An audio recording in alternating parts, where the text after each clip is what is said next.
You roll you up right here. All right, we are here with the UFC legend at the Ice Center here in New Hampshire. We're here with UFC legend Pat Smith. How you doing, Pat? Doing all right. All right, good. Now, Pat, you're here to fight Kevin Jordan. Kevin is another UFC veteran. What's your plans for the fight? I really don't have any plans. Try to go off preparation, and just kind of be ready. Like I said, kind of be ready for anything that, react to it and see. But just probably go out there and just try to go ahead and push the action a little bit. Well, you know what?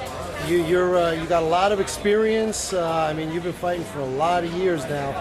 And I remember you first at UFC 1, where you fought Ken Shamrock. Now, tell me how you got into the UFC. Well, back then it was called SEG, and their matchmaker was Art Davies, who worked for Bob Meyerowitz. He no longer owns it, Bob Meyerowitz. He came and watched me compete in Sabaki Challenge, which is that stand-up bare-knuckle karate type tournament style. And right afterwards, he wanted to present it to me. And he presented it to me, and the lady that I was seeing at the time was really afraid of some of the videos that he was showing us of how they fight over in Brazil, and she wasn't for it, so he gave us a little while to think about it. I wanted to do it right away because, headbutts, stomps, basically the only thing you can do is pull hair and gouge in the eyes. Oh, no, you can pull hair. You can pull hair, yeah. No biting and gouging the eyes.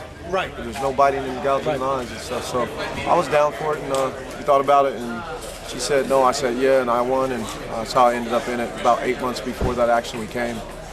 And then over to the United States. Right, and you fought Ken Shamrock. Fought Ken Shamrock in the very first one. I don't take nothing away from Ken. He was familiar with submission then. I wasn't, but I was, I was a dang good striker. I still am, even better striker nowadays. My ground game's a little bit, a lot more better.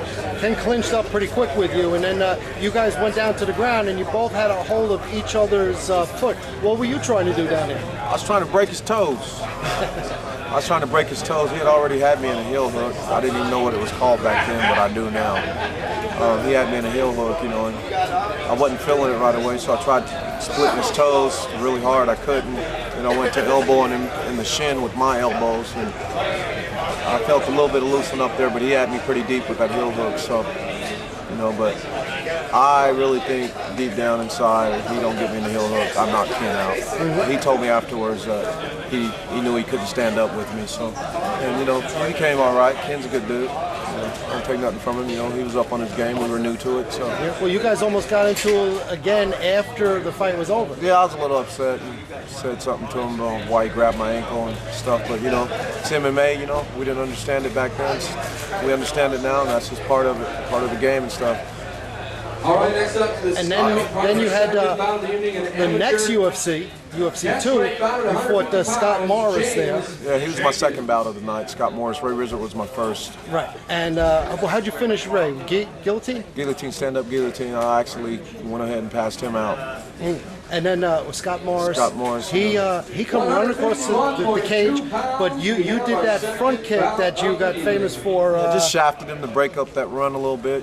Still, if I wouldn't have shafted him, he'd have kept running, and I'd have probably just football slammed him. Yeah, well, you clinched, went against the cage, and then he kind of took you down. He tried to sling me. When he went to sling, I hooked his foot. We had been practicing. Somebody tried to trip me and sling the hook the foot on the back of the knee. That would throw them off balance. Plus, keep me, right there in a pretty good base, stationary where I can maneuver and stuff. So, he did that, and it kind of tripped him a little, and it kept me, right there in the pocket. And I ended up on top of him, and I went to hitting him with some strikes, and I know I broke my hand because I felt the pain right away, and that's what made me go to the elbows right away. Because if you notice in that third bout against Randy Rhodes, I had a different color tape on my hand, but I had broke my hand. Well, you were smashing pretty good with the forearm. Let's see that forearm that you were smashing him with. The forearm? Yeah. You want to see that forearm? Let me show you this forearm. It wasn't the forearm, it was elbows. Oh, it was elbow. Yeah, it was elbows. That's the elbow right there. Yeah. Oh, wait a minute. I think point on there. I think we can still see Scott Morris is the imprint of his face on there. Yeah, and then you smashed a lot of other guys in your career. Most recently, you beat Brad Imes, man. You put a hurt on this guy. Yeah, I don't take nothing from Brad. He's a nice guy and stuff. All right, next up the scale, our last I expected a little more out of Brad, fighter, but I guess when two people are working, trying to win, things happen. The 28-second fight we had, it wasn't just one punch. We ended up on the ground and standing up. I hit him with some leg kicks. He threw a kick at me. I caught his foot, kicked him down, got up, hit him with a body shot, a couple more leg kicks, and then I hit him with a kind of a short overhand right hook, right beneath the ear, busted his eardrum, and it dropped him. I thought we were done. The ref goes, keep going. I got down on him and hit him a couple more times, not real hard, just to let get the ref to stop it. He stopped it. As I got up, Brad grabbed a hold of my legs. He didn't know where he was. He didn't know what was going on. But they stopped it, and that's how the fight ended. Well, you fought a lot of different things: boxing, kickboxing, karate, MMA. Did you like it back to when there was no rules back in the day, or do you like the most new definitely. No, I don't like the new rules at all. It limits me, It limits a lot of people and stuff. I like the headbutts. I like basically everything. I like the rounds were longer, and plus the tournament style is what I really miss. A lot of these guys, and I don't take nothing from no one. MMA is, it's #1 fastest growing sport, and everybody's taking to it, and everybody's good athletes. But to fight one fight, then go to another fight as you win and stuff, that's really some fighting right there and stuff. I wish that was, the tournament style would come back. Yep. I really do. They can keep the rules changed, but I wish the tournament style would come back. Right. Well, in UFC 2, you had 4 fights. That was like one of the big ones. Yeah. And you made it to the finals with Hoist Gracie there. Right. And that didn't go your way, but you did have some moments in there against Gracie. Yeah, I kind of threw a front kick at him. I should have hit him with a round kick with the shin to the body somewhere, to where I could at least have a chance to damage something. But once he got you down, though, he was able to tie you up, and then you couldn't really move your arms or anything. Your face was just right there. Yeah, I wasn't seasoned in MMA. It was the second one and stuff, and things have changed now, and I'd like to fight Hoist again, and I would love to fight Ken. I've tried a few times to get at him, but we never hear nothing back and stuff. But I don't think Ken can beat me, and I don't think Hoist stands a good chance neither, but I don't take nothing from them guys. We're all each fighter, so we're all going to speak upon ourselves and everything, but I know for a fact Ken won't beat me, and I'm almost pretty sure I know Hoist won't. Well, I tell you what, American Steel Cage Fighting, what you're fighting at right now, they're doing some big things, so you never know, maybe a Ken Shamrock fight is in your future. Yeah, Ken Shamrock, Pat Smith, #2 would be nice. Yeah.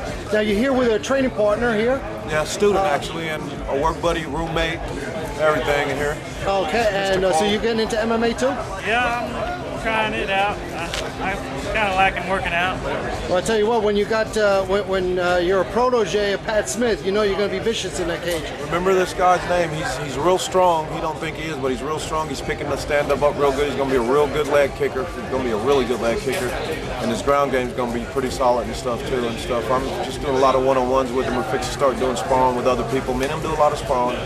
Fixing to start doing sparring with other people so I can actually coach him through stuff and some rolling with other people and stuff. He's got his first fight coming up on the 22nd. We're trying to set that up with 5150 in the IFL in Sparks, Oklahoma, I think, where they're having it. We just talked to Chris Powell the other day, and he's trying to make that happen for his first amateur fight. I'm only going to let him do like 2 or 3, maybe 4 amateur fights, and then I want him to turn pro. All right. And do you have a message for the heavyweights, today's heavyweights? Today's heavyweights, Tim Sylvia, Kimbo Slice, Mandalay Silva. I'm not gonna say nothing to Randy because I like Randy. Randy's somebody I like. I like Tim, and I don't care too much for Kimbo. I hope you heard that, Kimbo. But Tim Sylvia, Mandalay Silva, Kimbo, and whoever else wants, man. I'm not running my mouth here. Just go ahead and let me get in there with you guys, and let's see how the outcome. All right. This ain't the same Pat Smith as before. I've been doing a lot of homework, and my conditioning always stays excellent. So we just got to see what happens. All right. Well, great talking to you, Pat. Good luck tomorrow night. Don't forget, keep y'all's eyes open for Cole Karpus. His real name's Nikolai Karpus. All right. You got it.